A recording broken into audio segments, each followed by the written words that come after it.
Este vídeo tem caráter informativo, educativo e de conscientização. Pode salvar vidas, por isso assista até o final e compartilhe com quem você se importa. O objetivo aqui é explicar, de forma clara e responsável, o que acontece após uma mulher registrar uma denúncia, quais são os caminhos possíveis, os direitos garantidos por lei e a importância da informação nesse processo. Este conteúdo não aborda cenas gráficas e tem foco exclusivo na prevenção, no acolhimento e no fortalecimento da rede de proteção. Tópico 1. O primeiro passo após a denúncia. Depois que a denúncia é registrada, o que muita gente não espera é o silêncio dos primeiros minutos. Não silêncio de abandono, mas aquele intervalo em que o cérebro dispara 1000 perguntas ao mesmo tempo. E agora? O que acontece primeiro? Alguém vai me orientar?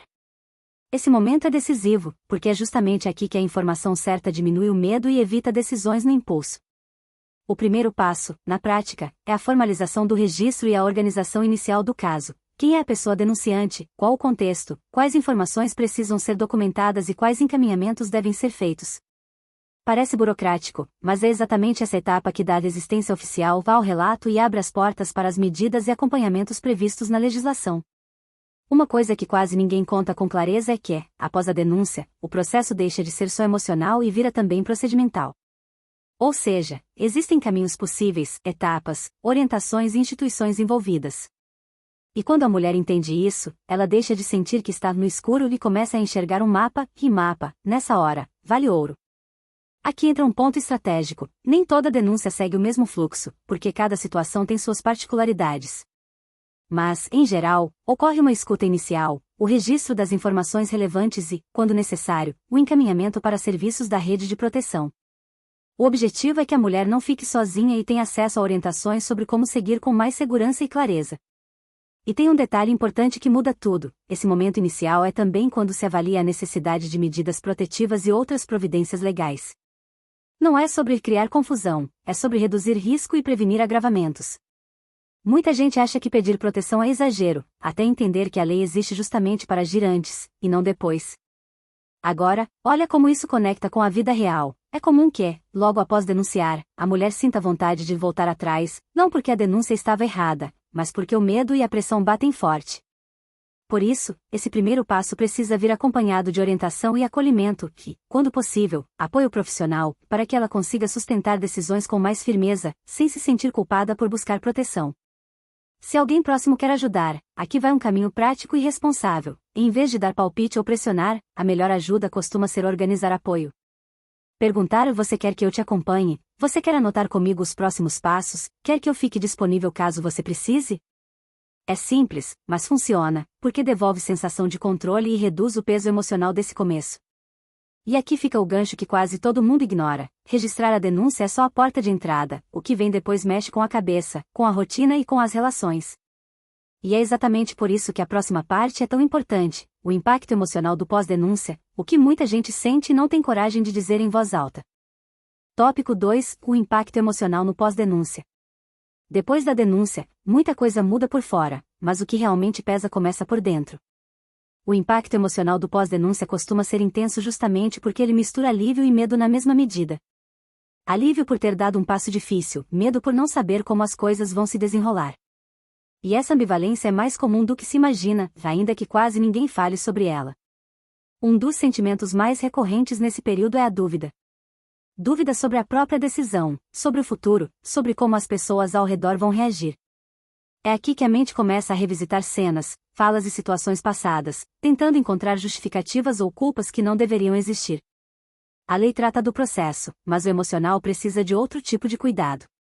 Outro ponto delicado é o medo do julgamento. Muitas mulheres relatam que, após denunciar, passam a se perguntar o tempo todo o que os outros vão pensar. Essa pressão social silenciosa pode ser tão pesada quanto o próprio processo legal. Por isso, entender que esse medo é uma resposta comum, e não um sinal de fraqueza, já é, por si só, um passo de fortalecimento. Nesse momento, o acolhimento psicológico deixa de ser opcional e passa a ser estratégico. Conversar com um profissional ajuda a organizar pensamentos, dar nome às emoções e recuperar a confiança nas próprias percepções. Não se trata de apagar o que aconteceu, mas de ressignificar experiências e reconstruir limites internos que foram ultrapassados. Existe também um efeito pouco comentado: a sensação de cansaço emocional. Mesmo quando nada grave acontece nos dias seguintes, o corpo sente falta de concentração, insônia, irritabilidade e dificuldade de tomar decisões são sinais comuns. Reconhecer isso evita cobranças desnecessárias e ajuda a compreender que o processo de recuperação não é imediato.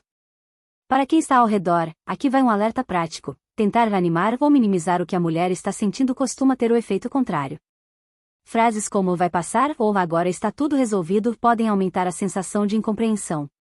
O que realmente ajuda é escutar, validar sentimentos e respeitar o tempo de cada etapa.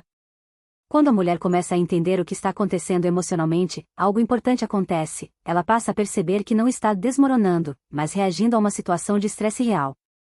Esse entendimento reduz a culpa e abre espaço para escolhas mais conscientes, inclusive sobre como seguir com o processo e com a própria vida. E é justamente nesse ponto que o emocional encontra o jurídico de novo. Porque lidar com sentimentos é fundamental, mas também é nesse período que surgem decisões práticas importantes e, para isso, entram em cena as medidas de proteção e o acompanhamento institucional, tema que conecta diretamente com o próximo tópico. Tópico 3: Medidas de proteção e acompanhamento.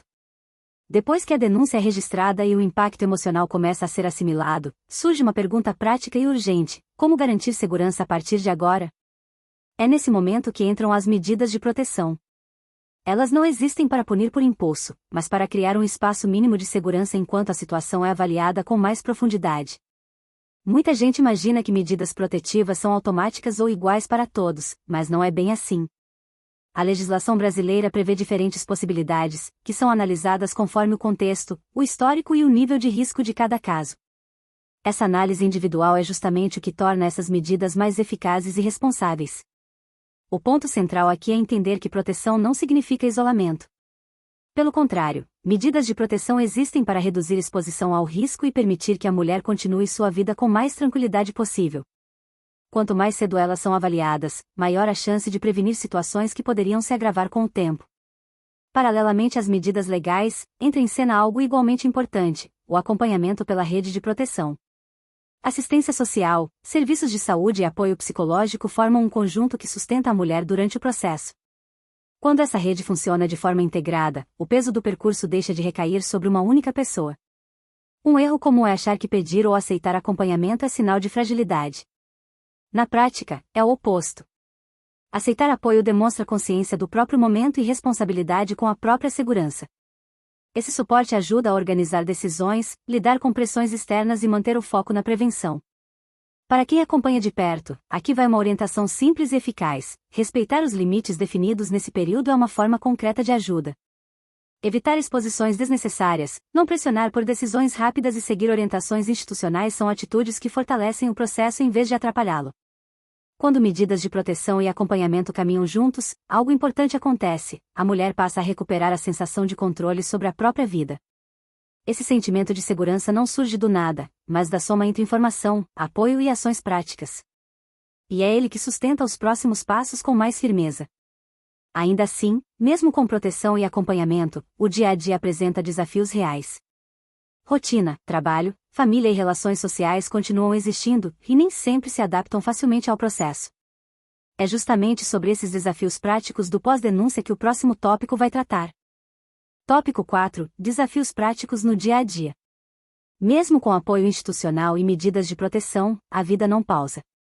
O pós-denúncia traz desafios práticos que aparecem logo nos primeiros dias: rotina desorganizada, dificuldade de concentração e a sensação constante de estar resolvendo coisas. Esse acúmulo pode ser exaustivo, principalmente quando a pessoa ainda está lidando com impactos emocionais profundos. O trabalho costuma ser um dos primeiros pontos de tensão. Falta de foco, necessidade de ausências e o medo de exposição geram insegurança. Muitas mulheres se perguntam se devem explicar o que está acontecendo ou se é melhor manter tudo em silêncio. Não existe resposta única, mas entender que esse dilema é comum já ajuda a reduzir a autocobrança. No ambiente familiar, os desafios assumem outra forma. Opiniões divergentes, tentativas de interferência ou até silêncio excessivo podem surgir.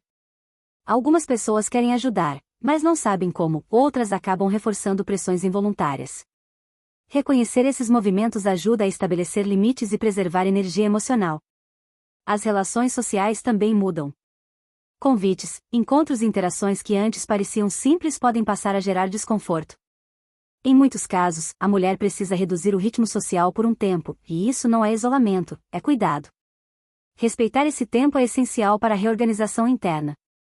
Um ponto pouco falado é a dificuldade de tomar decisões nesse período. Mesmo escolhas pequenas podem parecer grandes demais. Isso acontece porque o cérebro ainda está em estado de alerta. Saber disso evita julgamentos duros consigo mesma e ajuda a priorizar apenas o que é realmente necessário naquele momento. Para quem está ao redor, o apoio mais eficaz costuma ser prático e silencioso. Oferecer ajuda concreta, como acompanhar em compromissos, ajudar com tarefas ou simplesmente estar disponível, costuma valer mais do que conselhos. Pequenos gestos criam uma rede de segurança invisível, mas poderosa. Aos poucos, conforme a rotina começa a se reorganizar, surge algo importante, a percepção de que é possível seguir em frente, mesmo com desafios. Essa reconstrução não acontece de forma linear, mas cada pequeno ajuste fortalece a autonomia e devolve a confiança em si mesma. É justamente nesse processo de reorganização que a informação se mostra ainda mais decisiva. Saber o que pode ou não ser feito, conhecer direitos e entender os próximos passos reduz a ansiedade e evita retrocessos. E é exatamente sobre o papel da informação nesse processo que o próximo tópico vai aprofundar. Tópico 5. A importância da informação no processo. Em todo o caminho que vem depois da denúncia, existe um fator que faz diferença em todas as etapas: a informação. Saber o que está acontecendo, quais são os direitos e quais possibilidades existem muda completamente a forma como a mulher atravessa esse processo. Informação não elimina desafios, mas reduz o medo do desconhecido, e isso, por si só, já é um enorme avanço. Quando a informação falta, surgem boatos, conselhos mal intencionados e decisões baseadas em medo. Por outro lado, quando a mulher entende como o processo funciona, ela ganha clareza para escolher com mais segurança. Essa clareza evita recuos motivados pela pressão externa e fortalece a sensação de controle sobre a própria história. Conhecer direitos também protege contra a revitimização. Muitas situações de desgaste emocional acontecem porque a mulher não sabe o que pode ou não ser exigido dela. Informação funciona como limite, ajuda a reconhecer quando algo ultrapassa o aceitável e quando é hora de buscar apoio institucional novamente. A informação não beneficia apenas quem denuncia.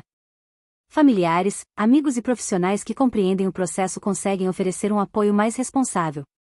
Em vez de julgamentos ou pressa, surge a capacidade de orientar, acompanhar e respeitar decisões. Esse entorno informado se transforma em parte ativa da prevenção. Outro ponto pouco comentado é que a informação devolve autonomia. Quando a mulher entende as etapas, os prazos e as possibilidades, ela deixa de ser conduzida pelo processo e passa a caminhar junto com ele. Essa mudança interna é sutil, mas poderosa, porque fortalece a autoestima e a confiança nas próprias escolhas. Aqui entra um aspecto estratégico: informação também é prevenção para outras pessoas. Cada mulher informada se torna um ponto de referência, alguém que pode orientar, alertar e compartilhar caminhos seguros. É assim que o conhecimento individual se transforma em impacto coletivo. Conteúdos educativos, responsáveis e acessíveis cumprem exatamente esse papel. Eles não substituem atendimento profissional, mas preparam o terreno emocional e racional para decisões mais conscientes. Em temas delicados como esse, aprender com clareza é uma forma de cuidado. Quando a informação circula, o silêncio perde força. E é nesse ponto que tudo se conecta: entender o processo, lidar com emoções, acessar proteção, enfrentar desafios e, finalmente, transformar conhecimento em ação. É esse movimento que dá sentido a todo o caminho percorrido e prepara o espaço para a reflexão final que vem a seguir. Agora que você entende melhor o que acontece depois da denúncia, vale refletir: quantas pessoas ao seu redor ainda vivem esse processo sem informação e apoio? Compartilhar conhecimento é uma forma concreta de prevenção e cuidado.